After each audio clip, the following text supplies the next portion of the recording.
I rely on one of my favorite political philosophers. I know he's somebody you've drawn a tremendous amount of wisdom as well. Yoda, who in The Empire Strikes Back, when he's training Luke and Dagobah. I thought you were maybe going John Locke, but I'm willing to. No, much more profound than that. I mean, private property, very important, but Yoda, when he's training Luke and Dagobah. Yeah, and so at one point when he's training Luke, he says, "You must unlearn what you have learned."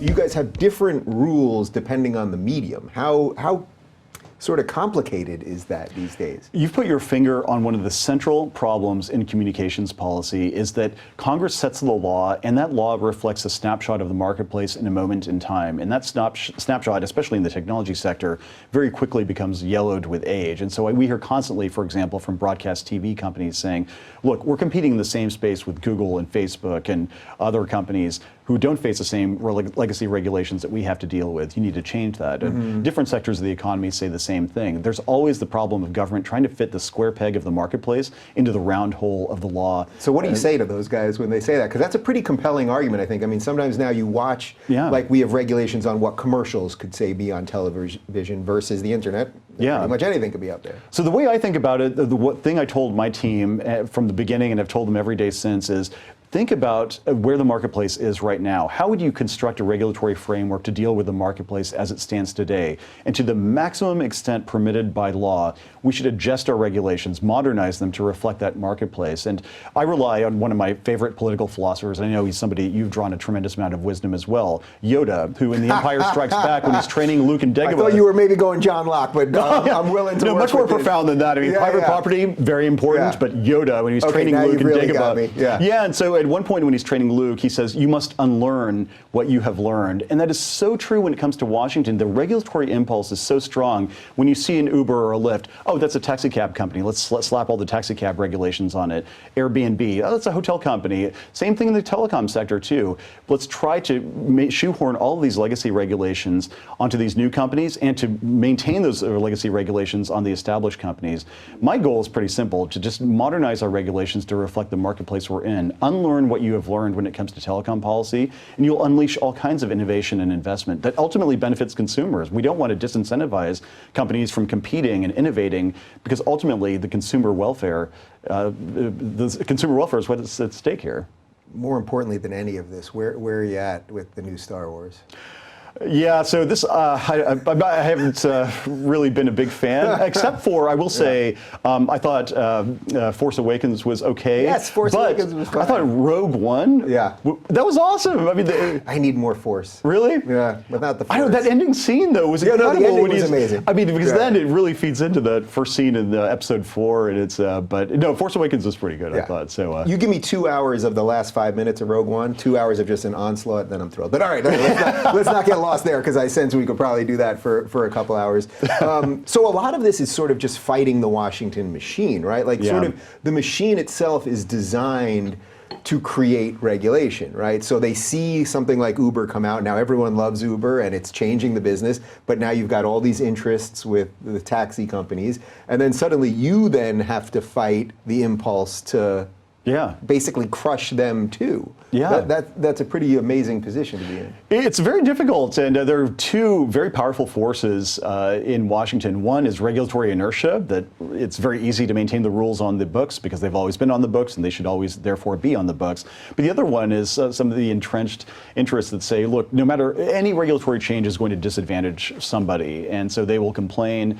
Those people who are affected will have a disproportionate voice. They'll be very loud about it, and so that's part of the challenge as well, to try to have the long-term value of a greater number of people in mind when we make our decisions. So let's talk about that a little bit, like the lobbying situation. How much of the influence that hits you is lobbyists from either telecommunications companies or free speech organizations or whatever it might be? Yeah, every sector, I think, has a grievance or to share with the agency, but our goal is... Can you explain a little bit about how it works? So you're in your office, your assistant says to you, all right, you got a couple meetings today, and now you know some lobbyists are coming in. Like, what is the process actually like? So yeah, I have a lot of meetings every day that I'm in the office in Washington, and what often happens is people will sit on my couch, very much like we're sitting here, and they'll tell me, Ajit, you're doing a great job on this and that and this and that. We are all in favor of this. We are big free market advocates. On this particular issue, there's one little tweak, and it's amazing how many times that happens. I mean, I did a roundtable recently out on the road, and it was striking. One of the biggest innovations we've introduced, we have a $10 billion subsidy fund known as the Universal Service Fund. Typically, this consisted of cutting checks to rural telephone companies and saying, via con Dios, we hope you build broadband networks with this funding. One of the major innovations I introduced about 2 years ago when I just got on board was, instead of just cutting a check, let's have an auction, a reverse auction, where all kinds of companies using different technologies have to compete for this funding. And there's a downward pressure on prices, it's technologically neutral, saves the taxpayer money, yada, yada, much more efficient at serving the cause. I was doing this roundtable, and they said, we love all of the stuff you're doing on the Universal Service Fund.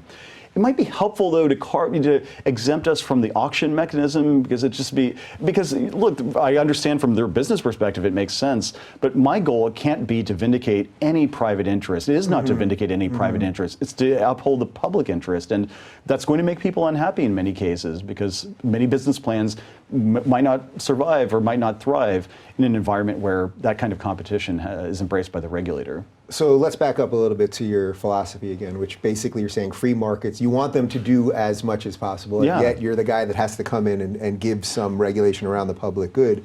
What do you think would happen? So this is like sort of the purist libertarian approach. What do you think would happen if just basically the regulations just all disappeared and just the free market just was allowed to do whatever it wants related to all of these issues around communication? Like what do you think actually would happen? I think that's a very good question. By the way, I'm going to move this, because otherwise I realize that if we leave this the entire time, the amount of memes that will come out that you had an hour-long conversation with a Reese's bar on the table. Oh my God! So I'm just gonna. It's become the MacGuffin already of the interview. For those film buffs out there. You can have it later. You promise? Well, let's just see how it finishes up. Okay, all right, we'll see how it goes. But your question was about the lack of regulation altogether, and I'm not one who says necessarily that we need to scrap everything. For example, in terms of setting spectrum policy, it's important for us to coordinate among different government agencies in the private sector.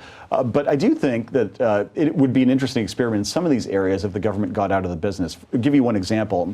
Back in 1975, one of my predecessors instituted a rule prohibiting newspapers and broadcast TV and radio stations from combining, because that was seen to be detrimental to competition.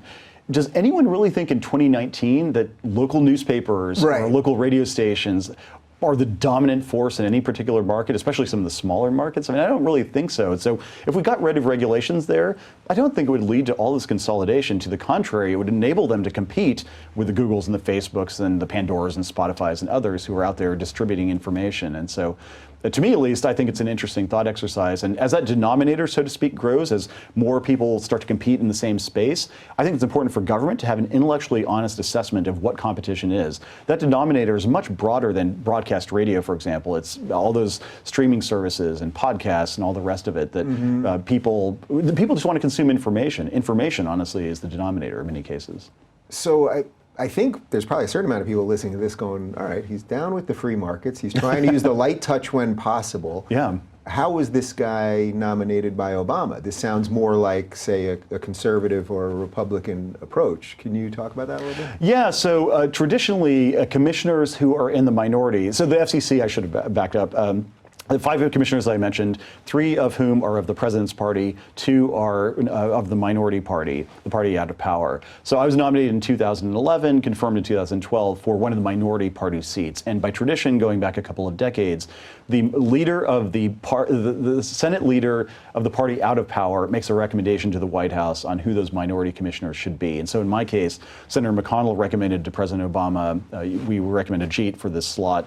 So the president still has to say it's okay, even though you're the ones getting the minority slot. That's kind of interesting. Yeah, so it's a very interesting process. So he still has the power to stop that minority person from coming in? Theoretically, yes. And so fortunately, I fell through the cracks. And I had good friends on both sides of the aisle, and got confirmed unanimously, so it wasn't an issue. But it's a very interesting model of governance, and I think a lot of the cabinet departments, of course, which just have a secretary, have a very different model where it's more of a single person in charge of the agency. So how much then of your job is coordinating with the president? I mean, do things really, from what I can understand, it sounds like Trump is probably more in line with your your philosophy around this, but does that even matter that much? Did you see a big difference from when Obama was there to now? So that's an interesting point. We are actually an independent agency. So once we are confirmed by the Senate, we're off to the races. We don't answer to anybody. We are independent from the administration, independent from Congress, although we, of course, respect I assume they can create headaches for you, though. Oh, absolutely. Yeah. And there's certain issues, especially when it comes to security, for example, or some spectrum issues where we have to coordinate with, say, the Department of Defense or the National Security Council, where